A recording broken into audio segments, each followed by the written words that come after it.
All right. Good evening. It is 4:42 p.m. I am streaming live on my YouTube channel as well as Facebook. I know this was, um, hopefully, everybody can hear me. I know this was not planned. I just decided to do it since I had the time. It's been a very busy moment for me in these past few weeks. And it's my endeavor to um, be more consistent. So I'm streaming from my Facebook and my YouTube channel. At some point, I need to get on Instagram and be more consistent. Consistency has been probably been inconsistent with my platforms, has been probably the greatest hindrance because I'm not as consistent as I should be. And I am really putting forth the effort to do more than what I've done. Between my time and traveling, it has been somewhat a little challenging, but I'm putting forth the effort to make this happen because I think what I have to say is important, and I think what I feel, so many people feel it as well, and some people just don't express it. Now, let me know if you can hear me well. I'm just going to sort of just kind of go impromptu. I don't have a script. I just want to be able to share my feelings. Those of you that know me and has known me in times past, you know my background, you know where I come from, and also you know some of the things that I have experienced and have gone through. And I just feel like it's important to really talk about it and to uh, add mobility to your voice. Yeah, you add power, speak truth to power. And I think for so many of us, we have held back from saying and expressing, hey, Shakina, hey, Tiffany, from saying and expressing what we feel, some in fear of the backlash or in fear of people disagreeing with you. And I'm okay with people disagreeing with me. And we should always be okay because everybody has an opinion, and not only an opinion, but everybody has a right to feel. You have the right to feel what you feel. Also, we all have a right to express what our experiences are or what our experiences were. And so I just want to have a healthy conversation. I think it's important to have a healthy conversation and not shy away from it, not shine away from our experiences. And some will become offended by my experiences. And, you know, I guess it's something I'll never understand. How do people become upset about your experience? Have you ever had anybody get upset with you and mad because you express your experience? And so I think it's so vitally important to hear, and it is important to um, express how you feel. Any system that, hey Trina, how you feeling? Any system that mutes your voice and said that you don't have an opinion or you shouldn't be expressive To me, that system is it's a domineering system, and it is also a control system, system of manipulation. I'm so glad you're doing better, Trina. I've been keeping up with your story. You know, I've been knowing you all since back in the day, and I appreciate you all. And I never forget people that have come up across our paths, have crossed, and I've watched your journey, Trina. And I'm so happy that you are doing better and you're feeling better, and you had a chance to get the miracle you need with your kidney. And I'm so, and I when I think about your mom and dad, I'm like, oh my God, I don't know what that feels like to have your child going through so much suffering, and I know it has to be painful, or it's a lot of stress for a parent to see their child or children go through things that they cannot even help with, right? So, Trina, I'm happy that you're on your journey, and I think you should really talk about your journey and help other people get through their journey. Hey, Marie, yes, I remember back in the day when you were just your little girl, and we would be back there eating crabs. Hey, Derek. Hey, Gabriel. Hey, Patricia. I am streaming live on my YouTube channel as well as the Facebook page. I'm really attempting to become more consistent um, with my platforms, and I think this is very important. Those of you that know me, you know me. Those of you who don't, you just don't. And I want to share my experience and how I really feel. I remember as a little boy, if y'all can hear me well, please let me know you can hear me well. And maybe I would bring some of you on with me on the Facebook, because I don't know if I can add you on my YouTube. My YouTube channel has just really been inactive, and I'm really jump starting that all over again. And so, how you feeling out there, Patricia? Y'all see my locks growing? They're growing pretty well. I never thought, I didn't think I would grow them back so soon. I locked for 8 years, I believe, and I cut them back in 2013 or 14. Yes, thank you, Gabriel, for letting me know that you can hear me well. All right, so that some people may find it offensive by me being expressive, and it's okay that you're offended. Just don't stay offended long. Hear me out. My thoughts on the church part 2. Part 1 is out there. You can go to my YouTube channel, hit Battles and Journeys, and hit that like and subscribe button there, and share it, because I think it's worth hearing. I, I do my best at being having something to say, um, and being solid in what I say, and making sure that my voice and my experiences are heard and seen and shared, and also that I don't come with empty rhetoric. Yeah. So I'll always feel like it's important to speak from a place of experience. I can always tell when someone is speaking from a place that they've not experienced, because it's something that comes with the sound out of their mouth. It carries no weight. It feels empty when they're talking. That means a lot of times they are speaking from someone else's experience, and they've not had that experience themselves. Hey, Muriel. And so when people are talking and it sounds empty, it says to me, because you have to hear beyond what they're saying, and you can feel and connect when someone is speaking from experience. And I hear people all the time, many times, they're talking and it sounds empty and void, because they're speaking from someone else's experience, or just resharing what they've heard, and there's a weight that is not there. When you are speaking from a place of experience, it is weighty.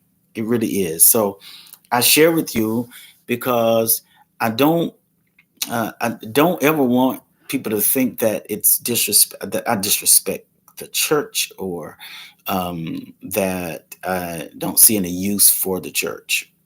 I don't ever want people to think that. However, these are my thoughts. And it's no disrespect, it's just transparency. I grew up in the church and I saw, I can tell you the good, the bad, and the ugly, right? And some people don't want you to talk about the latter two, the bad and the ugly, because they want to fabricate and pretend, what be pretentious about what goes on, right? So let's get down to the nitty gritty. I do not have a script. I'm just sort of just talking. I'm sitting here in my hotel and I wanted to share because there's so many people who are discouraged and they have found themselves walking away from the church. They found themselves alienating themselves from a system. Now, I don't believe the church was meant to be what it is right now. I really don't. That's my personal belief. I believe it was a place that it was supposed to be a place uh, of healing, and it should be a place of empowering, and it should be a place of enlightenment, healing, empowering, and enlightenment. Excuse me, I got a whole lot of things going on. 1 second, these braces are cutting me up. And in the past decade, in the past some time now, we have not seen that. We've seen people get up and they get in their feelings and they throw their offense at the people that are sitting in the congregation. It's almost like, let me tell you off. We've seen people using profanity from that sacred desk, a place that should be a place of healing, a place of empowering and encouraging. We've seen a bunch of fighting. Let me get you told. Let me tell you how I feel when I get a crowd. Then let me share with you how I feel about you. And I don't believe it was ever meant to be that time. It shouldn't be that type of setting. Here we are right upon resurrection. Some of you are saying it's Easter or Easter. And you're going to go on Sunday in your new garments and you're going to celebrate. And this is what I don't get. It's so paganistic to me, because if Easter is about the resurrection of Christ, but yet you are worshiping a bunny and eggs. I don't get it. I tell you what, get you some eggs. They're expensive. Keep them at home, fry them, boil them, whatever you need to do. But I just don't believe that it was set up that way. I don't believe that we should come to the sanctuary and get wounded. I don't believe it's a place that you should go and get wounded. And it is a throwing off my steam, or it becomes a place of competition. This singer is trying to outsing this one, or this group is outsinging. It's all become so competitive. I remember as a child how sincere it was to step into those doors, and how it felt. It was an honor to be there, and you felt like you were going to get some type of something, and you left empowered or feeling great, or you left on this high, right? You feel better. Now people go to church and they feel worse, and they become so disenfranchised and disenchanted because what came across that desk brought no solution. Where are the solution? Where is the transformative power? When you do go, are you transformed, or is it show? Or is it about letting you see what I have on and see who can outdo? It has become so competitive. And when you think about it, you're saying, okay, where are the testimonies that comes from your services? Like, are you bettered after you leave? Or have you become more judgmental? Or have you seen any type of result? Or did you just go and exercise? Bodily exercise profits you little, right? It doesn't mean it doesn't profit you nothing. It just profits you little. And so you have to go back and see what was the meaning for it, or the real reasoning that you come together and you gather together, right? You have to, and it is to strengthen each other. It is to encourage and to empower each other. If you don't leave better, then you went in vain. They have used that desk. We saw it. We see the videos out there when people getting up saying, I'm gonna whip that and saying all kind of stuff. And then the church says the world don't have any respect for the church. But the church has lost respect for the church. Anytime you can get up there and you can bash people and you can beat people, you can abuse verbally the people that's sitting there, or you can use profanity, and that is what you call keeping it real. No, you need to have some type of restraint. You don't have any restraint. And we call that powerful, or we call that, or you call it, not me, because I've become so disgusted with the all of the activities, some of the activities that have gone on. And no place is perfect, right? And I hear people saying, well, their jobs ain't perfect, but they go back to their jobs, or they go to the club and they've had a bad experience there, but they go back. Well, let me just say this. If I can gain from or be built up by a place, I'm going back to that, right? So your job, stop equating, oh, you can go to work, you can go to church. Well, listen, you have to make those dollars to make any sense. Yeah. And so you have to go, because it's a give and take, right? It's a give and take. It's an exchange, even exchange. I work, you pay me, right? You pay me, I work. All right. I go to the store.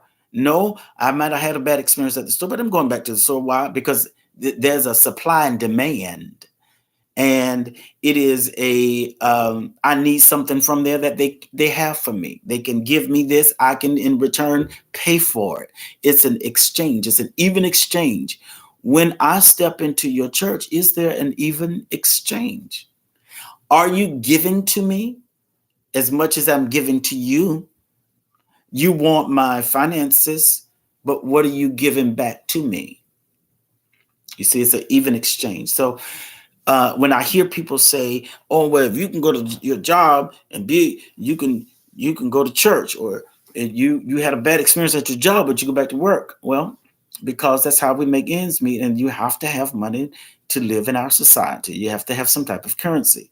Now, I'm not coming to your church if you are abusive across that desk and you have disrespected my time and my presence, and you can just brashly say things out of your mouth. If we had social media back then when I was going to church, boy, it would be a lot of stuff to be discussed. And I think it's worth discussing. And so my thoughts is, why go when there's no transformation? And it's what you're given is not transformative.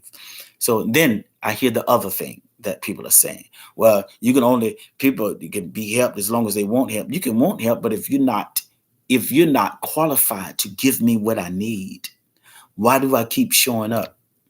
Why do I show up to be abused verbally, or raped financially?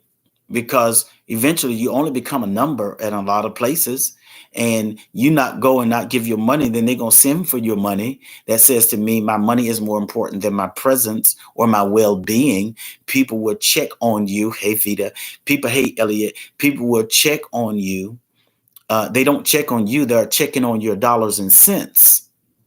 So the question is, why do I show up I'm not showing up. I'm definitely not showing up to be abused verbally. I'm not showing up to see your flesh.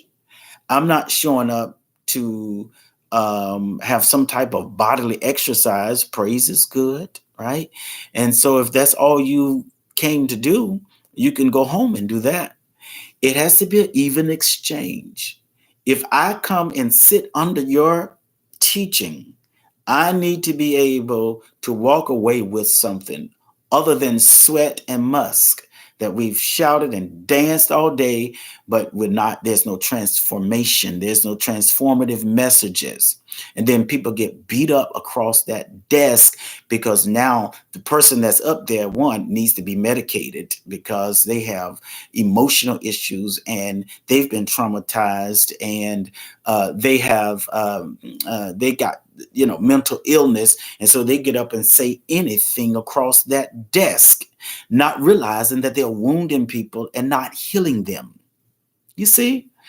And I sit back and look at all the years that I've never thought that I would be in this place. I never thought out of all the years that growing up in the system of the hate, growing up in the system of the church, I never thought I would be in a place that I don't want to step foot into the thing that I was so accustomed to. Because we've seen so much rhetoric. Now, all churches aren't bad. And you got to pick and choose your church like you do your shoes, socks, and dresses, and pants, and suits. You got to see what fits you. And if it doesn't fit, then you must acquit. Isn't that what the attorney said?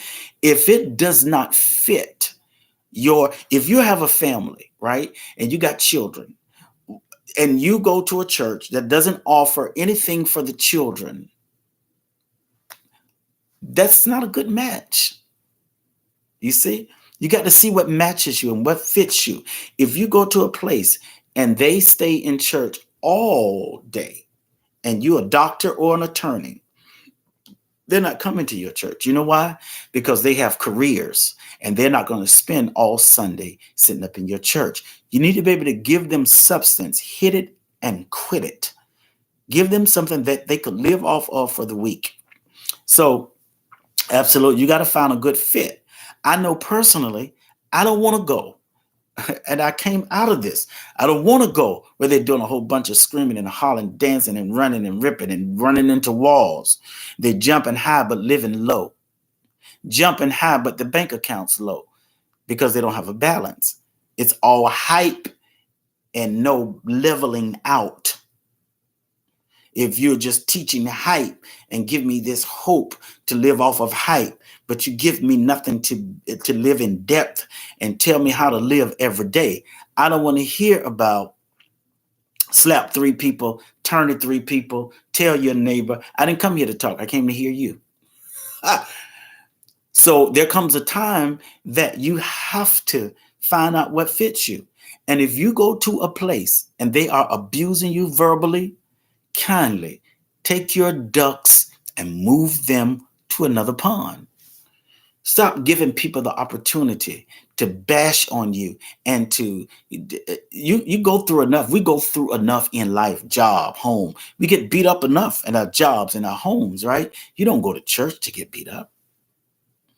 You don't go to church for somebody just always taking from you, but they're never giving you anything.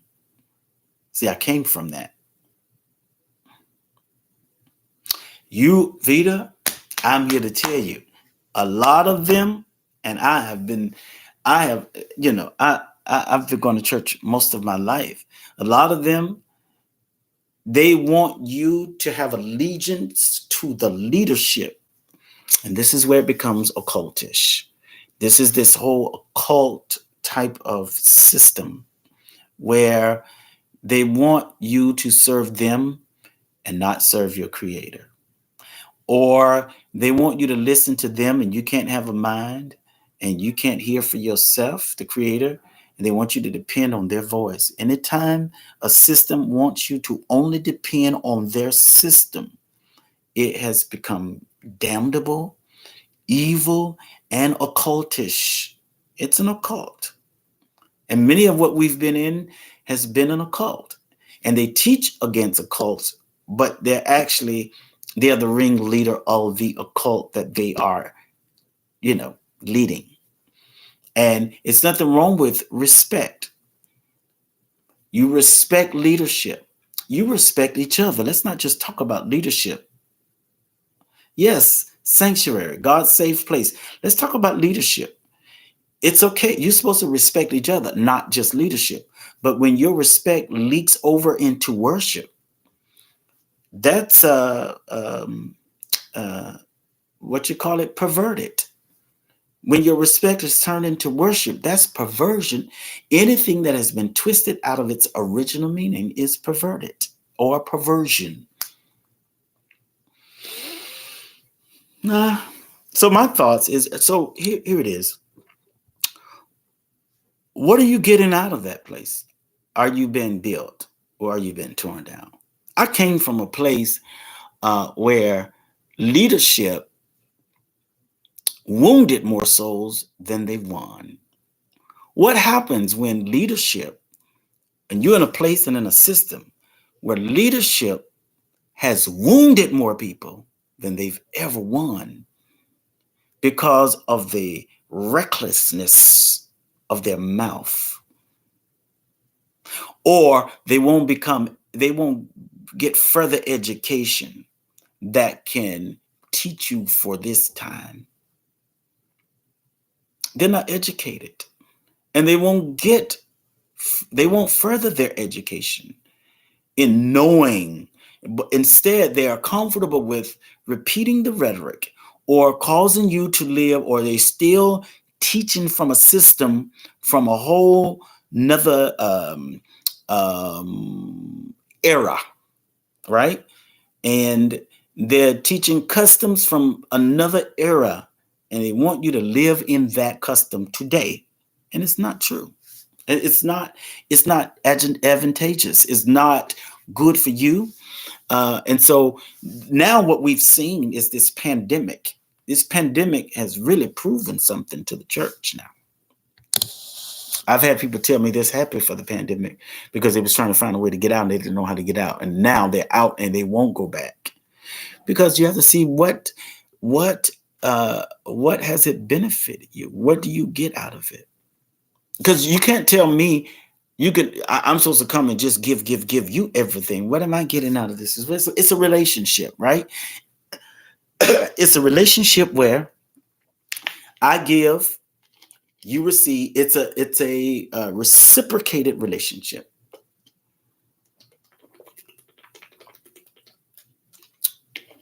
It is a reciprocated relationship.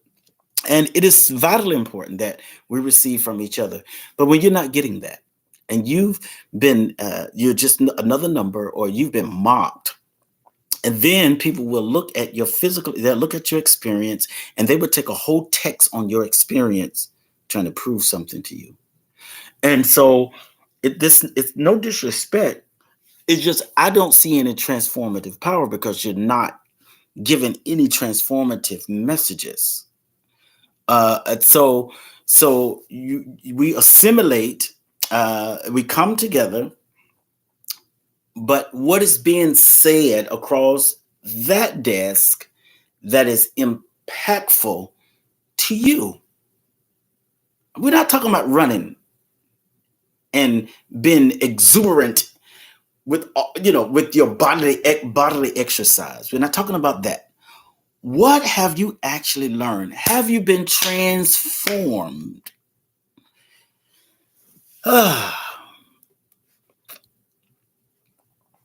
Elliot, you're a leader. I mean, you can come on and talk to me about it.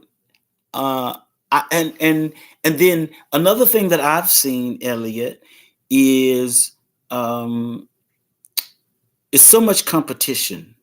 Now that's something I got tired of. I got tired of people being being competitive, or trying to prove a point, or I can do this better than, or I mean, I've had so many experiences in the church until I can walk away and not ever come back. I've gone enough and long enough to not ever have to come back. And what I do realize is Jesus never went to church, did he? I'm not saying don't go. And people say, forsake not to assemble yourself together. You better really study that and know the content of that, right? Even in that time, they didn't go, they went from house to house and they broke bread and they had conversations and they built each other. They went from house to house. But the pandemic has showed you something. It's not like it was, right? And people stayed home and they felt better. And that was the time for you to reset and to restructure things as a leader. But you didn't do that. You came back on the scene trying to do the same thing you've always done. It's like going in circles, but no change. So I've had my own experiences in the church, and I remember becoming very weary of the church. Now, this is not any casting any dark aspersion upon the church.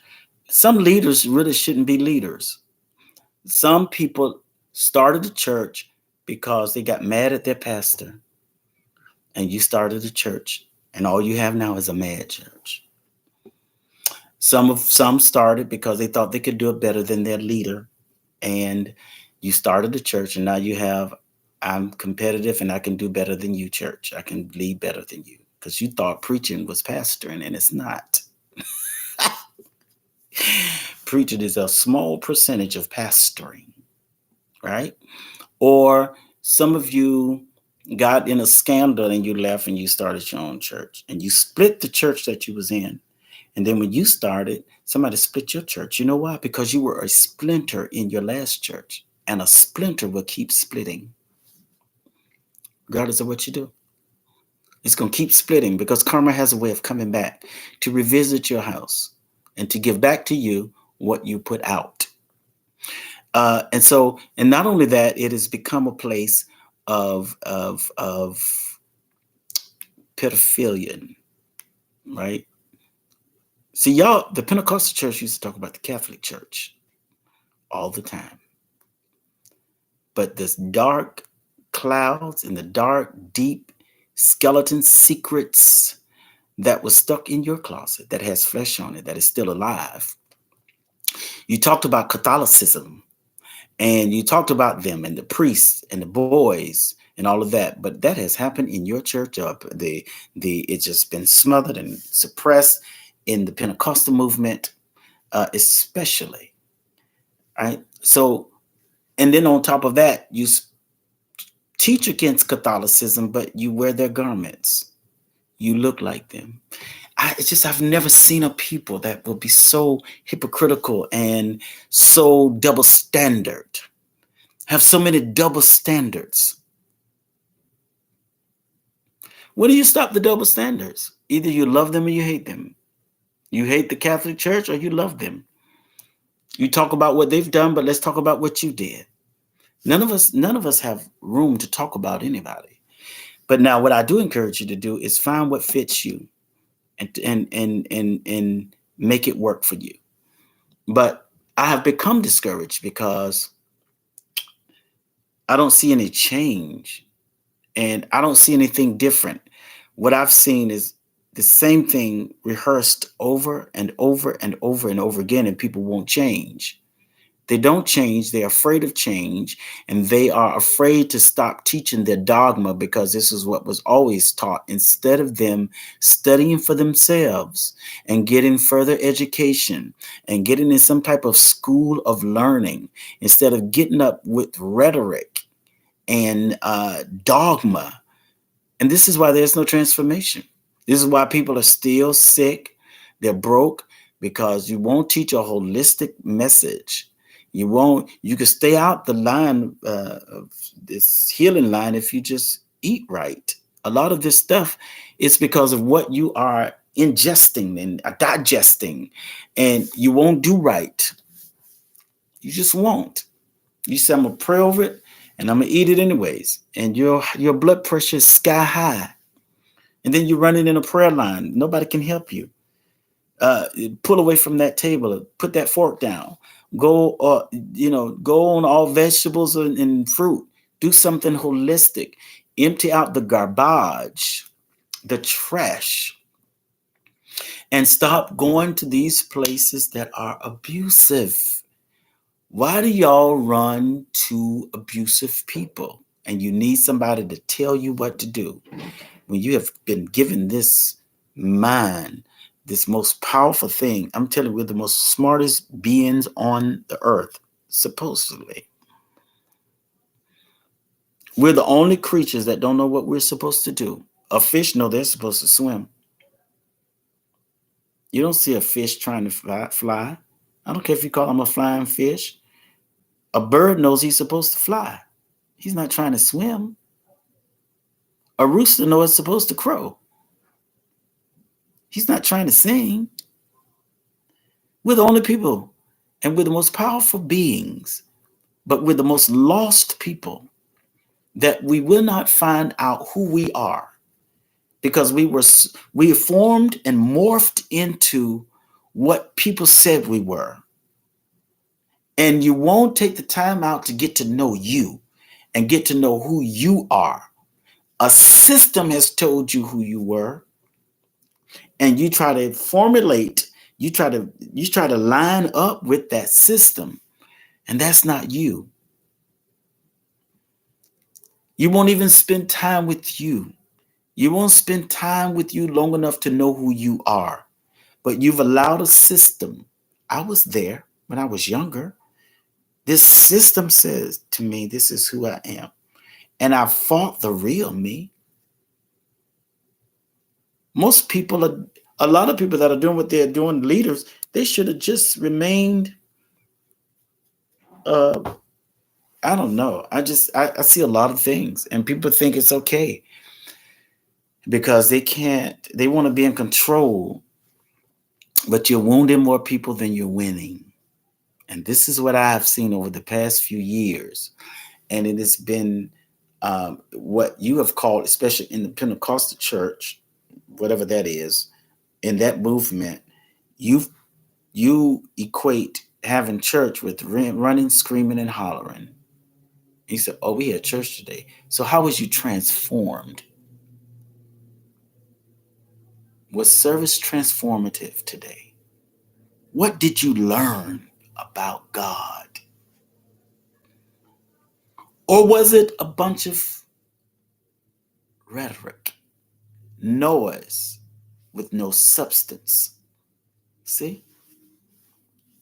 And then there are people who refuse to change and they would do the same thing over and over and over and over again. People say, I'm going to give God some of my time on Sunday. Okay. You gave him your time doing what? Do you know it's important to love people and treat people nice? You know, I found it more beneficial to go help somebody who's on the streets than it was giving my money in a church. My former barber did that. He would take his 10%, go to the park in the city, those homeless people, and he would go and buy all of these burgers and fries and just food. And he would pass out the food, go feed the homeless. And he shared with me that his whole life changed. So y'all talking about, they're not talking about outreach, helping people outside of those walls. They want in reach. They're reaching into your pockets. And stop paying people to abuse you. So it's just being transparent and not being disrespectful at all. I know the church. I know the games that they play in church. I know the mind games that they play in church. I know the rhetoric. I know the hype. I know all of that. I've been in it long enough to combat all of that people try to do. And then you walk into these churches and there's nobody in there because you're not giving anything. You're not offering anything. You're not supplying anything. And then don't get it twisted because it's full and you think it's growing and it's packed. And it just expanding. Right? You say, oh, we're expanding over here. We're growing. Well, do you know it's a possibility that it's expanding not because it's growing, it's expanding because it's infected, it has pulse in it, and it expands. It's infected with something. See, growth, what you see and what we see as growth, sometimes it's just swelling. Yeah. People say, oh, we got all these people now. Oh, it's just growing so fast. It's not growing. It's a possibility that it's not growing. It's swelling. And swelling is a sign of infection. Just because it got bigger doesn't mean it's growing. Getting bigger could mean it's swelling, full of pus and infection. You have a lot of leaders they've not been called to. They're in it for the money because they're too lazy to get a job. And so they'll use you for your money, right? So my point is, how is where you're going impacting your life? Are you better after you leave? And we're not just talking about feeling better. Is your life better? So I've seen quite a few leaders who probably need to be on medication, right? So get with your leader and say, hey, do you need medication? Because when they start going off at the mouth across that desk, that's a sign that something is wrong and it's not healthy. Is your life bettered after you leave? And is the message that's been taught to you transformative? Or are they up talking about themselves? Or they know something about you, so they gear a whole message towards you. You know, you don't have to listen to that. Do you know that you don't have to sit under that foolery? Do you know you can get up and walk out? I remember back in the day, 80s and 90s, especially towards the 90s, late or early 90s, going towards the early 90s, because I started questioning things, and I didn't take everything they said. I did not take it face value. I questioned it, and people don't like to be questioned. A lot of people, insecure people, don't like to be questioned because they don't have an answer, and they feel like, oh, I'm a leader, I'm supposed to have all the answers, and you don't. And that's where you messed up. You fooled people into believing that you have all the answers and that everything you say is final. It's the word, right? And I remember when I started questioning some things, and they told me I was rebellious. I was still living in Palatka. They said, you were rebellious and you don't want to hear nobody. And no, I started questioning the stuff that was coming across that desk. And for the next few years, they started preaching on rebellion to try to get me back in order. You've geared your whole message to try to control me, and it still didn't work. People are gearing messages to control you. Hey, Joseph, to control you, to get you to do what they want you to do. And all this time they're ducking and hiding, dodging, and they will construct their message to control you. No.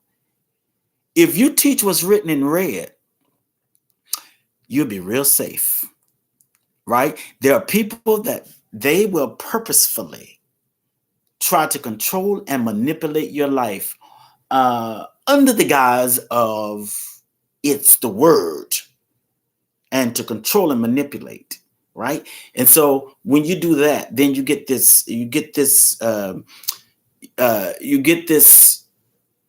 I'm not doing what you're telling me to do because it doesn't sound right, and people don't like to be questioned.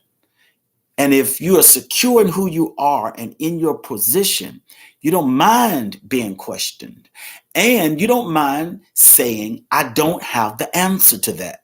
I don't have the answer for it. Let's see what we can gather. And so you continue to hear rhetoric that does not supply, or you hear rhetoric that does not feed into you, build you, cause you to grow. It's a bunch of rhetoric to control, manipulate, to dominate. No, that's not what it's for. Church is not for to control people's lives. It's not for to dominate and tell people what to do, right? When you don't show up at church, where you been? No, that's none of your business. I have a life. Greet me and first find out if I was sick or I got a family issue. Find that out first. But church has become what it's not meant to become. I believe church is a place of healing, empowerment, encouragement. That is what that is.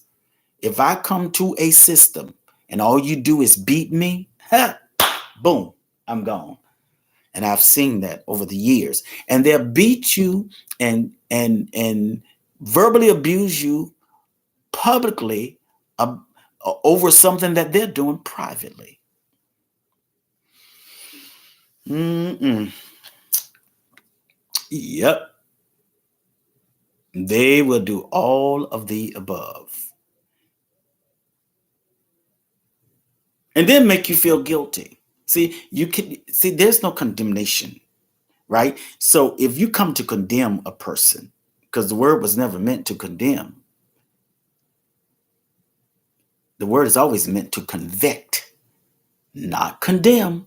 When you think about condemnation, what do you see when you see a condemned building? There's a yellow tape saying condemn, keep out. When you start condemning people, they're going to keep you out. Conviction changes people. Condemnation blocks folks out. And if all you're doing is getting up condemning, and damning people and condemning, who wants to come and get beat up? Who wants to do that? And then you're talking about stuff that doesn't even matter. We don't want to hear that. So my transparency, I'm just being transparent. I know I don't really step foot because I've been there, done that. And what are you going to tell me that's going to empower me? And that's what I look for. The words that you're teaching, are they empowering me or are they condemning me? The word itself convicts. If there's a conviction, it comes through that. It's not our job to condemn people. It's not our job. That's not what the church was made for condemnation. So y'all going tomorrow and learning your Easter speeches and you're going to do little rabbit stuff. And that has nothing to do with any of that. Any of it. And so people have been hurt and wounded by the hand of leadership. And they're tired of coming because there's no change. It feels like a cycle. It's a constant. And if you're doing the same thing, expecting different results, who said it? They say it's insanity. It's like going on a roller coaster ride. You go on this high. Have you ever gone on a roller coaster? When you get on this ride and boom, boom, you take off and all this excitement and fear and carrying on and it's just swerving you and moving. You're going down and up and around and about. And then when it stops, guess where it stops? It stopped where you got on at. And then it started all over again. Boom, boom, boom. Are you on a roller coaster ride? There's really no change. You're going through the same routine. But when you get off, you didn't get off anywhere different. You got off where you started out at. I don't want that. I want to see, as you get older, you want to see growth in your life, in your walk, in everything, in every part of you. We're talking holistically, right? And so that's how I feel about the church. I think the church has lost its value and they've lost its place because they got out of place and they lost their way because it became about money and not about people. It became about their status and not about the people. See, when you build the people will build the church. Well, if you build the people and you're in relationships with folks that don't build you, why do you keep going? If they're always tearing you down and you feel guilty, why do you keep going to a place that does not feed into you for you to grow? I mean, at some point you got to say, this is not working. That's where I went. This is not working. I got to have something different. And they will not teach you to have a clear, strong connection with the Creator. They want you to have a clear, strong connection with the leader and the church. Hey, Tammy. Hey, Walking Stick, what's happening? They want you to have a relationship with the church and the leader, not about your Creator. And so it's not there. Tammy, you know me, I don't step foot in these people churches, not most of them, right? If I go, it's because I want to go. And I don't feel no condemnation in my soul when I don't go. I remember there was a time they would tell you, if you don't go to church, you're going to hell. Well, what happened during the pandemic? What if Jesus would have came back during the pandemic when nobody was in church? I mean, where do you get that from? Did Jesus go to church? I'm not telling you not to go. I'm saying find the right fit for you. If it doesn't feed into you, you're right. Tammy, it ain't about the Creator. They're not teaching you and telling you to build because they want you to lean on their voice. I heard one leader years ago back where I came from said, God don't talk to you. He talks to the leader. What kind of bamfoolery? What type of witchery and witchcraft is that? Yes. Yeah, they call us rebellious, Walking Stick. They call us rebellious because we don't line up and we're not moved by or controlled by their words. And the moment you go against their words, then they'll go within the congregation. They're talking leadership, not even members. They'll go within the congregation and turn people against you because of how they feel about you. Then you have these weak-minded people sitting up in church that will follow that foolishness. They'll dislike you because the pastor don't like you. That's your God. Your pastor is your God. Just like Trump, some of you all, you see this whole occultish movement that they can't speak out against anything he's doing. This is not political. This is what I see the church being. They can't say anything against what he's doing, but they'll easily point out what somebody else is doing. And they follow that. They protect. They protect what they love, and they love what they protect, and their God has become the thing that they protect. Yes. Yes. And so I see it. It's demoniacal. It is in its pure form, is falsehood. You've been blinded by, it looks like Jim Jones. And that's what a lot of the churches have become, a Jim Jones movement. That you can't think for yourself. You're afraid to make certain moves based on how someone in that system will think about you. Yes, absolutely. I have to tell the truth, Margaret. I've been there, done that. And if you can't think for yourself and hear for yourself, that's right. And they'll tell you, you ain't heard from you. No, I'm not controlled by you. I'm not led by you. I do what works for me. And you can get up and tell me I'm rebellious all day long because I won't follow in your footsteps and be under your control and be under your manipulation. I've seen all of it. I've been there. I've seen the contrivery and all the trickery that people use in the church. And then they'll gather their group against you. And then they'll have sideline conversations about you. And then when you walk in the church, and then you wonder why you're feeling this coldness and people kind of steer away from you. It's because the pastor don't like you because they can't control you. See, that has become your God. Yes, they have become your God when a leader can get a whole group of people to dislike you because they dislike you, that leader has become their God. And you can't think for yourself. And the moment they try to get with you, then if that's right, Margaret, they try to shut you down. I've had it happen to me. The moment they see somebody else communicating with you, the leader will either cut them off or pull them to the side and say, you either against me or for me. You see, it has all become about manipulation and control and domination. And if you don't move to their drum beat, they will exile you. They'll make you feel like you don't exist. And then they'll find messages to preach on you to try to get you back in line.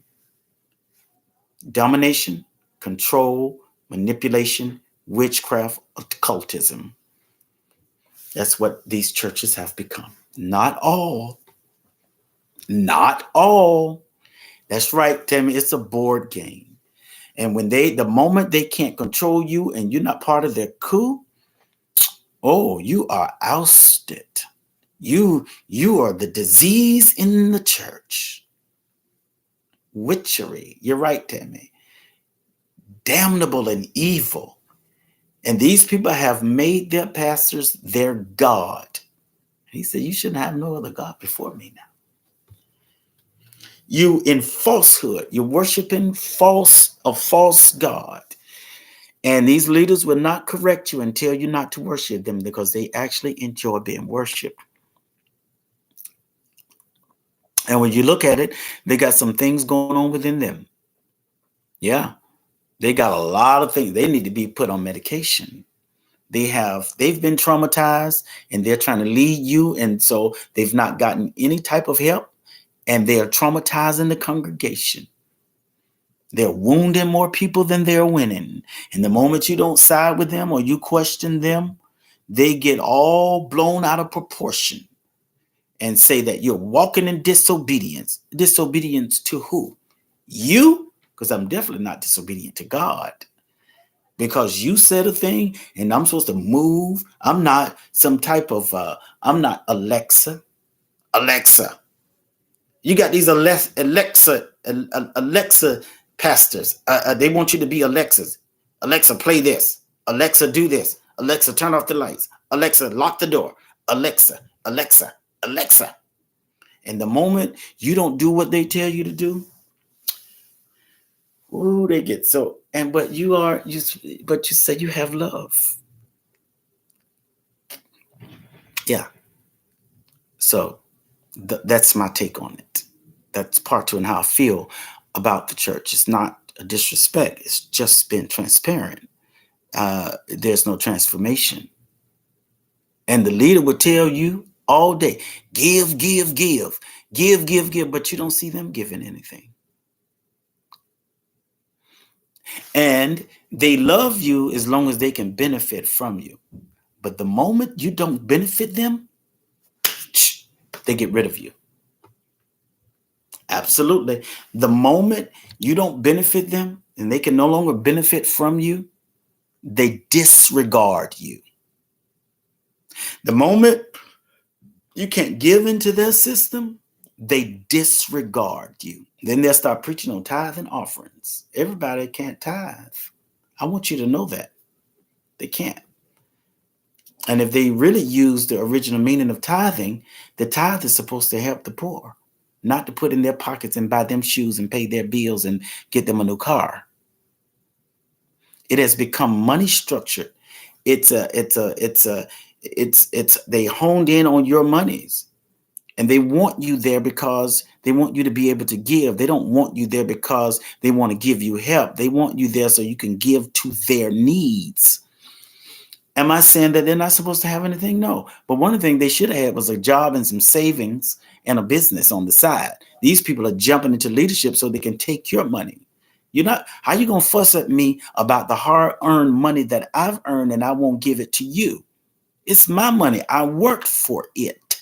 Now go work for yours. Go find your OnlyFans page. Do whatever you need to do. Make your, I mean, I'm not, I was being facetious when I said that. But you get your own money. Don't live off of my income.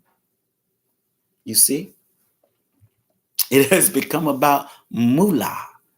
How much money can I get from you? And then they'll throw on these special services. What specials are what's so special about this service that was different from the last service? No, just say you need money to do this, and I can either cash up you or Zelle you if I choose to give it to you. But don't bring me into a whole service to massage me and to manipulate me out of my finances, because I'm not giving it to you.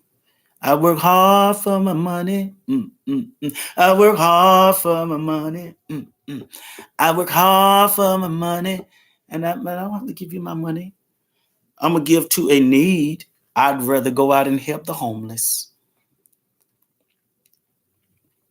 You want a new pair of shoes? Go get your job. Create some source of income. Oh, these anniversaries, baby. What? Tell me, you're right. Like, what anniversary? Why are we anniversarying you? Why?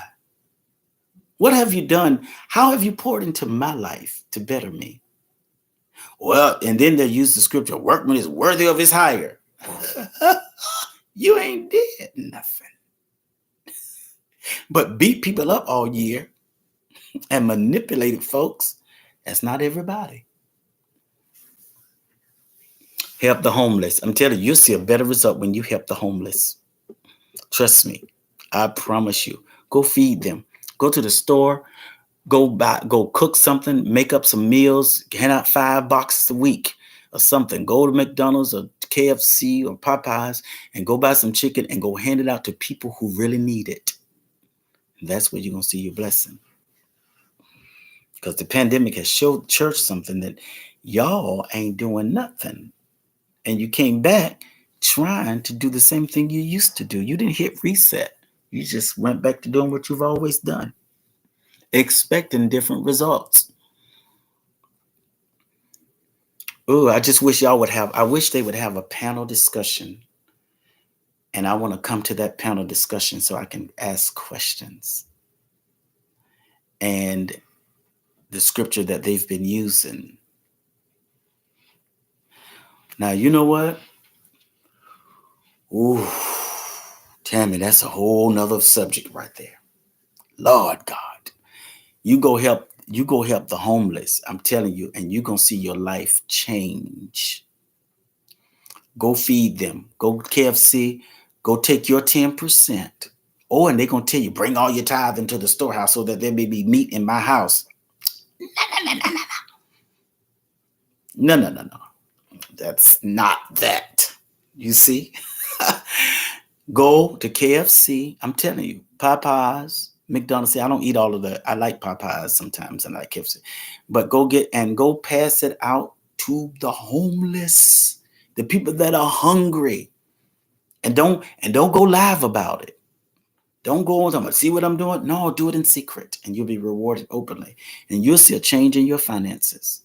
Go help people that really need to be helped, because we tried for years to help those that wanted to buy a new pair of shoes, wear a suit, a robe, a tie. For what? You ain't saying nothing. You're dressed up, but you're empty. You're dressed up, you look nice, but inside you're empty because you have no substance. You've not spent any time studying. You've not got furthered your education in what you're doing to help people along the way. You've not gone to any type of seminary, because they used to call it cemetery. And it's because they were intimidated by that seminary challenging their belief system. And how long do you sit under this? Like, how long do you go and be disgruntled? You don't even want to go. You're just going because you don't want anybody questioning you or asking you why you didn't go. How long are you controlled and manipulated by the thoughts of others, by people's thoughts that don't even care about you? How long? They care about those dollar signs. I'm just telling you what I do know.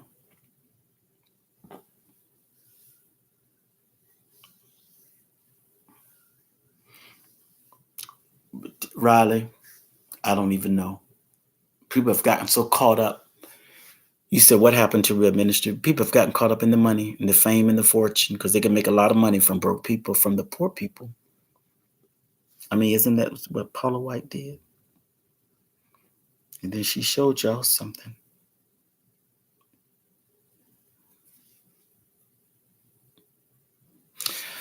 Oh boy.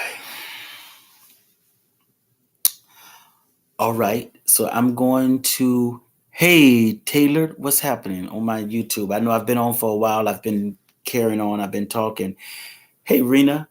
And so go back and listen to this. But I just want to say that church now, I don't believe it's doing what it was meant to do. And right now, I feel like they suck the life out of you. And they're not offering you any, Lord Jesus. Riley, you onto something. They're not offering you anything. They're just you come in there and you pouring out, but they're not pouring back into you. And it's sad because church is supposed to be a place of empowerment and encouragement. It is to build you up, not to tear you down or to make you feel bad because you can't give money. And then they go to the extreme and the extent of putting your name on a board to show people who gave. That is really to make you feel bad about not being able to give. And then you start taking from monies that you need to give because you feel bad because your name ain't on no board. Don't worry about that. Keep your money in your pocket, pay your bills. Your first job is to take care of your house. Oh, you're supposed to take care of God's house. No. I'm going to tell you, God will take care of his own house.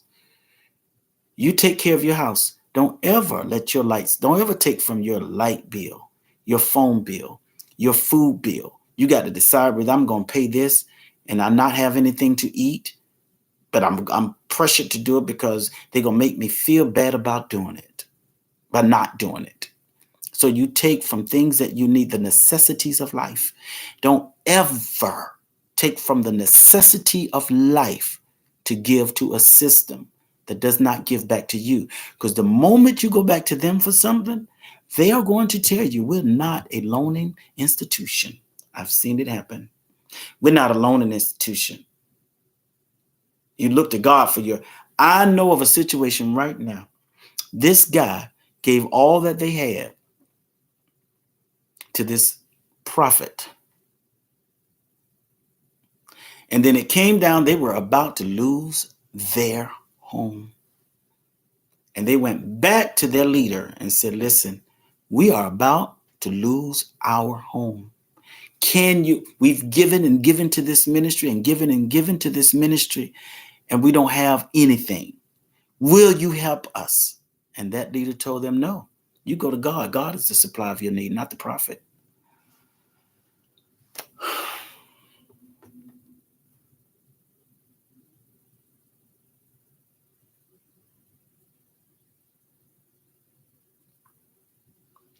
It's heart-wrenching that the church has become something that it was never meant to become. It has become about fame, fortune, fashion. And let me tell you something. What else it has become? It has become a sexcapade. It has become a place. It has become an orgy. All these body fluids mixing together. I'm going to tell you what I know.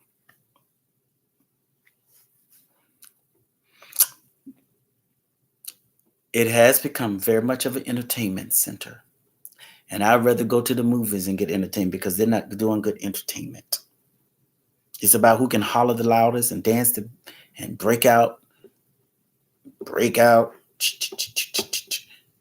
It has become a place where people, it is like an orgy. These people are having sex with each other.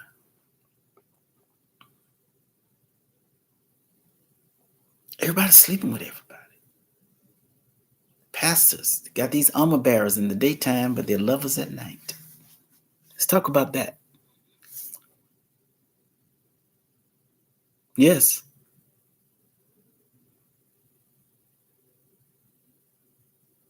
Margaret, so you know I'm down the right territory, right? You know, board had to ask.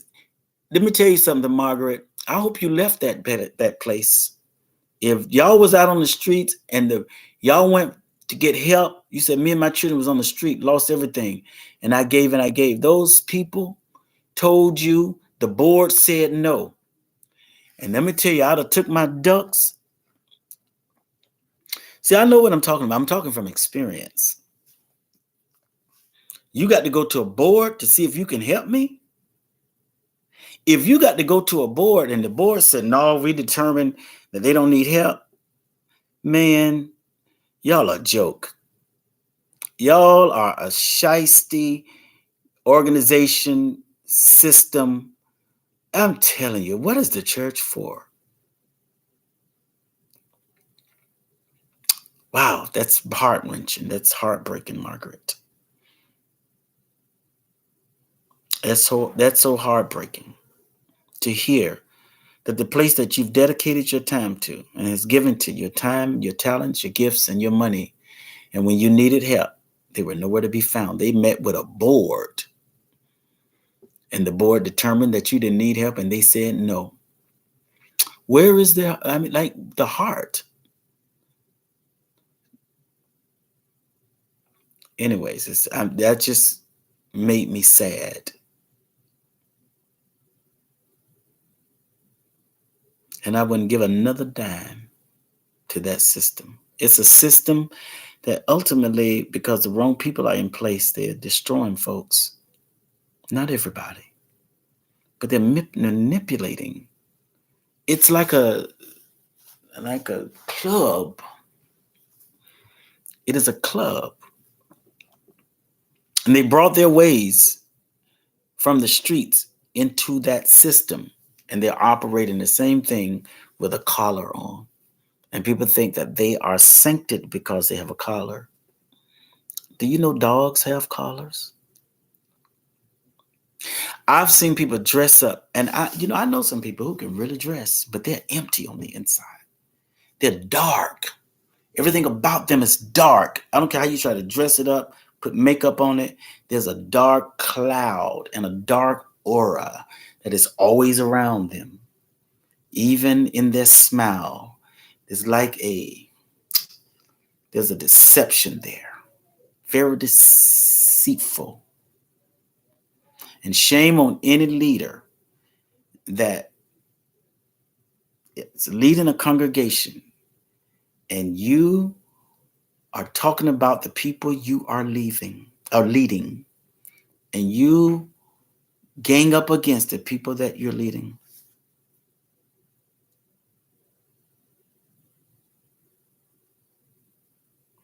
Yes, Margaret.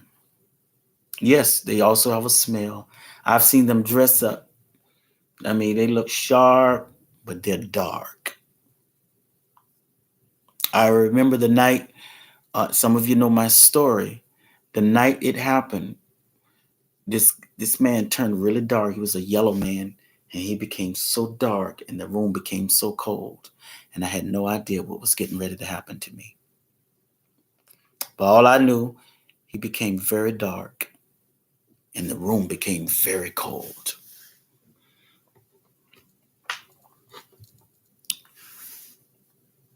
The church. And they covered up. They cover up for people that they love. But if they don't like you, they're going to expose what you went through. They cover up for the people they love or that's in their corner.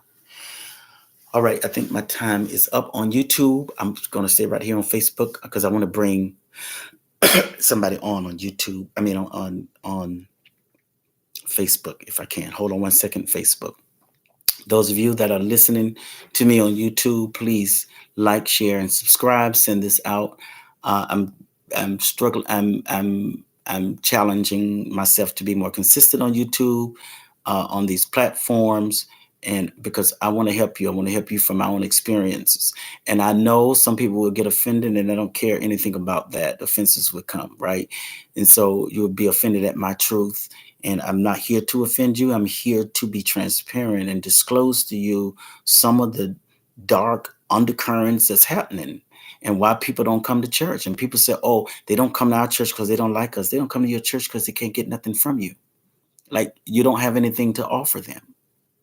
Why am I going to a restaurant that whatever you got serving on the table and on that menu, I don't even eat?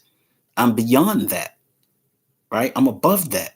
Why? So it's not that I don't like you. Your menu is not appetizing for me. And you can't pee on me and tell me it's raining. I'm not that guy. But anyways, please share this video with all of your, the people that you feel that need this video. Hit like and subscribe on my YouTube channel. Go to Battles and Journeys and hit like and subscribe and comment. All right.